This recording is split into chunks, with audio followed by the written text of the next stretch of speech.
the 49th part is here today for you on the video series of the Mass in a weird sentence structure. And here we go. We get to talk about the purification of the vessel. So after the reception of Holy Communion by the priest and the congregation, there typically follows the purification of the sacred vessels and the clearing of the altar. Sometimes this happens after the Mass has concluded. Sometimes it happens right after Holy Communion.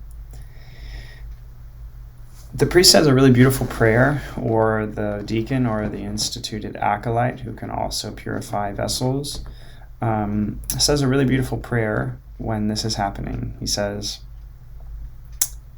"What has passed our lips as food, O Lord, may we receive with purity of heart, that what has been given to us in time may be our healing for eternity." So he's doing that as he's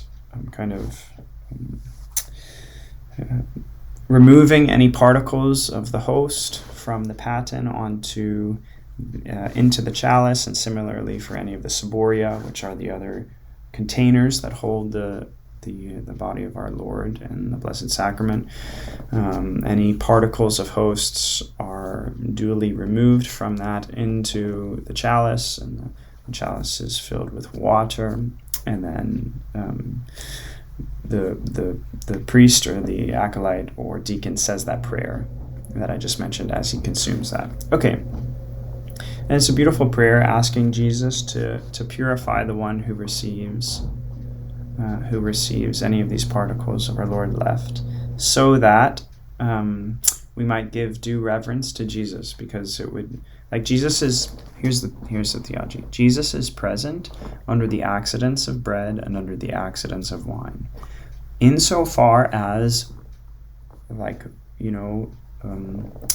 the accidents of bread or the accidents of wine are perceptible by the senses, our faith tells us that Jesus is present. So after the priest consumes from the chalice, you can still look in there, and there are still droplets of the precious blood there that are easily perceivable.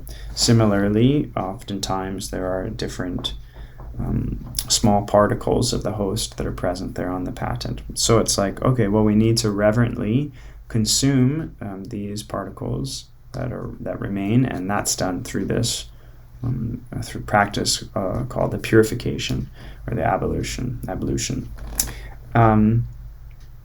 It's a beautiful little prayer that the priest gets to pray.